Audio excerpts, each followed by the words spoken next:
People want what they can't have, or so the old saying goes. This applies to what people can't see as well. Secret places are fascinating and make people wonder why those with privileged access would want to keep them out. Let's look at what we know about some of them. No list of secretive places would be complete without Area 51, so let's get it out of the way first. This subsection of the Nellis Air Force Complex has hosted numerous experiments, including but not limited to the U-2 spy program and the F-117 stealth fighter. However, Area 51 is better known for a more esoteric reason: the US government supposedly hiding evidence of alien contact there. In 2019, a campaign on Facebook appeared called Storm Area 51, They Can't Stop All of Us.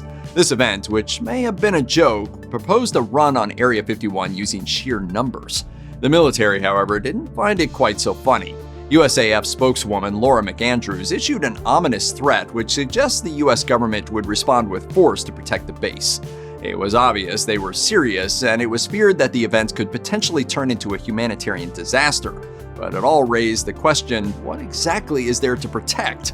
Those who believe the truth is out there, or more specifically hidden behind the fences and security of Area 51, say the US government is allegedly hiding the Roswell wreckage and the bodies of the alien pilots. Does this look like the work of Little Green Men? Gray. Excuse me? You said green men. A reticulant skin tone is actually gray. Although the event failed to materialize, it seems that Area 51 aficionados may have been vindicated.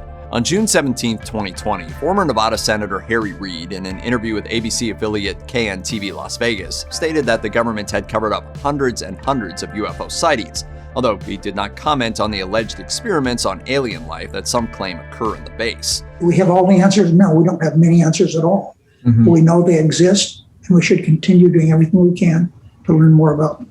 With this information, it definitely seems like there's more to Area 51 than spy programs and nuclear testing. Although, even if it's just that, that's still pretty cool. Ethiopia boasts a rich Christian history going back to the 4th century AD when King Izana of Aksum embraced this new religion. But Ethiopia was also intricately linked with Judaism, which allegedly resulted in the greatest treasure of the Judeo-Christian tradition making its way into East Africa. According to the biblical Book of Kings, it started when the Queen of Sheba visited King Solomon to learn his wisdom. Ethiopian tradition claims that she left with a son named Menelik, whom Solomon anointed as ruler of the Ethiopians. However, either out of nostalgia for their homeland or due to the Jewish people's abandonment of God, some Israelites accompanied the Queen of Sheba to Yemen and eventually Africa, and they took the Ark of the Covenant with them. Over 3,000 years later, the Ark of the Covenant allegedly rests in the Church of Our Lady of Mount Zion in Aksum. It's said that only one virgin monk, who may never leave the grounds, can see it. Everyone else is forbidden to be anywhere near it. The story has its skeptics, most famously Professor Edward Ollendorf, who claimed to have seen the Ark during World War II. And no, we're not talking about this guy. We have top men working on it right now. Who? Top men. Ollendorf claimed that what he saw was a medieval forgery or reproduction. However, when pressed for proof, Ollendorf refused, not wanting to offend his Ethiopian friends. Because of strong religious beliefs and the lethal consequences if the Ark is indeed there, the question remains a matter of faith. In the Bay of Bengal, isolated until very recently from much of the world, are the Andaman Islands, whose inhabitants are believed to be among the first people to settle South Asia. Today, the islands are part of India, whose administration is present on the whole archipelago, almost. The exception is the North Sentinel Island, which lies west of the main archipelago. The islanders are among the last uncontacted people in the world. The Sentinelese refuse all contact with the outside world, showering any intruders with hails of arrows and ensuring they're left alone. The Sentinelese live a hunter-gatherer existence and speak a language not mutually intelligible with other Andaman languages. In January 1991, an Indian team was able to make cordial contact with them by floating coconuts, but this wasn't enough to learn their language or lifestyles in depth. As it stands now, it's unlikely the Sentinelese will give up their secrets anytime soon. Contact is rife with ethical ramifications. The islanders lack immunity to everyday diseases of the developed world due to their millennia of isolation. Any contact would likely kill off most of the islanders, so for now, the island will remain a secret paradise. In the Indian Ocean's Chagos archipelago lies the remote island of Diego Garcia. According to the BBC, the inhabitants of this beautiful island, along with the rest of the archipelago, suffered eviction from 1967 to 1973. Recent attempts for resettlement were denied for financial reasons, but the real reason is more likely the presence of a top-secret American base on Diego Garcia. In many ways, it's just a typical American naval base, but with one big old twist. Only naval personnel and civilian contractors directly involved in the daily operations of the base are permitted there. Spouses and all other outsiders are not allowed on the island, period. The key to Diego Garcia's secrecy is likely its alleged CIA black ops and role as a so-called extraordinary rendition site. Bush administration official Lawrence Wilkerson told Vice that the CIA had flown terror suspects to the island for interrogations, which likely included torture. Hence, the island is part of a network of secret CIA prisons, which would explain the secrecy around it. This redwood grove in Sonoma County, California is notorious in conspiracy circles. It's accessible only by invitation and is managed by the Bohemian Club of San Francisco. Rumors about this place are anything but positive, including that it's guarded by snipers and that the grove serves as a place to conduct satanic rituals before a giant owl statue. But what is known for sure about this place? All that can be said with absolute certainty about the Grove is that it serves as a midsummer retreat for the global elite. U.S. presidents, including Nixon, Reagan, Clinton, and both Bushes, have visited the retreat alongside politicians from around the world, bankers, financiers, royalty, Ivy League academics, and industrialists. According to the Washington Post, it is a place where the world's wealthy go to get drunk, blow off steam, and generally misbehave. Those few people who have managed to infiltrate the Grove claim they've seen bizarre scenes, like the Grove's members dressing up in pagan costumes for the so-called cremation of the care ceremony. So is it a secret society or a summer camp? No one outside the elite member circle is sure. Due to the sensitive nature of the place and the presence of so many important, powerful people, it is unlikely that anyone outside will be finding out much more. But who doesn't like a good conspiracy theory?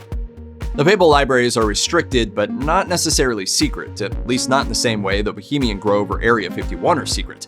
The name is a mistranslation of the Latin, and it means inaccessible to non-owners. It comes from the archive status as the Pope's personal archive, and remained super secret until 1881, when scholars were granted access under Pope Leo XIII. Nevertheless, its secrecy has spawned theories that the Church is hiding aliens, Jesus' true bloodline, and even a time machine.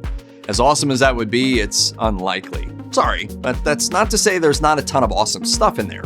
In reality, the library contains a treasure trove of fascinating documents, such as Martin Luther's Bull of Excommunication, the Papal Bull absolving the Templars, and Henry VIII's request for an annulment. But because it's only open to scholars whom the Vatican vets, the Holy See has been accused of hiding damaging material from the 20th century.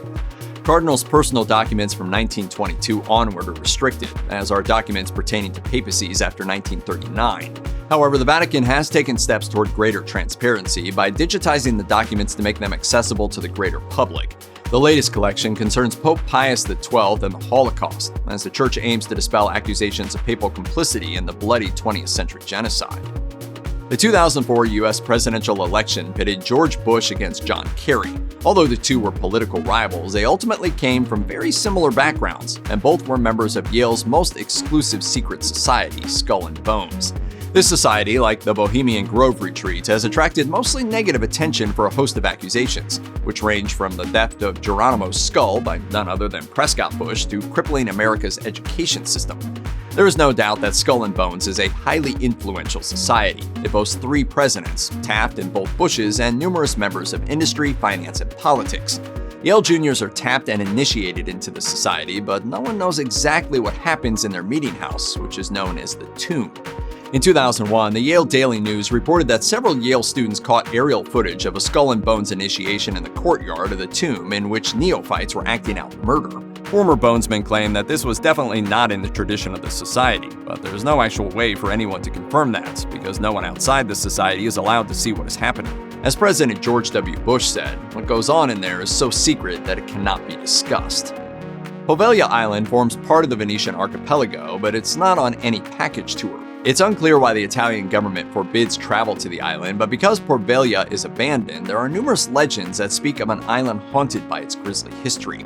Poveglia was a quarantine site for the sick when it was part of the Republic of Venice. Undoubtedly, numerous people perished here from plague and isolation.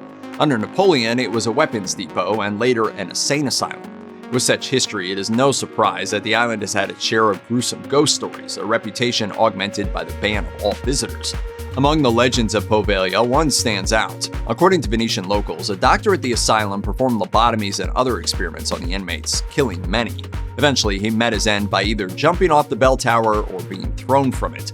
The bells are said to still ring on dark nights to this day, even though the bell was removed decades after the center closed in 1975. Because of its horrific reputation as a mass graveyard of society's most vulnerable, the island is known as the world's most haunted place.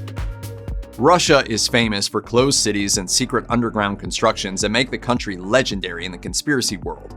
Russian activities have drawn attention to a particular military base near Okolnaya Bay, where Russia is believed to possess a deadly weapon.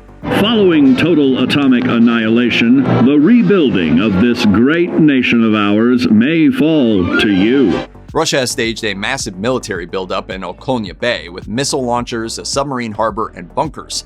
A triple layer of barbed wire suggests that the facility is top secret. But why is Okolnaya Bay so important? Apart from a potential flashpoint for conflict with NATO in the Arctic, the Barents Observer has suggested a second reason. In 2018, a Pentagon report released through Newsweek claimed that Russia had developed unmanned underwater drones that could carry nukes virtually undetected, even to the US East Coast. It's been proposed that Okolnaya Bay was the base for Russia's nuclear submarines capable of launching these automated torpedoes, referred to as Poseidon drones. That's the sort of thing that makes for a terrifying vision of the future. Radiation poisoning may have enlarged your favorite meals. This means more healthful nutrition for you. Not all secret places have dark, horrible histories that involve torture, the plague, mysterious deaths, and the potential end of the world. So let's wrap up with something that will serve as sort of a mental cleanser. Like these puppies. You're welcome. The Coca-Cola company is headquartered in Atlanta and even offers tours of the facility for soda history aficionados everywhere. However, there is one part that is off limits to virtually everyone.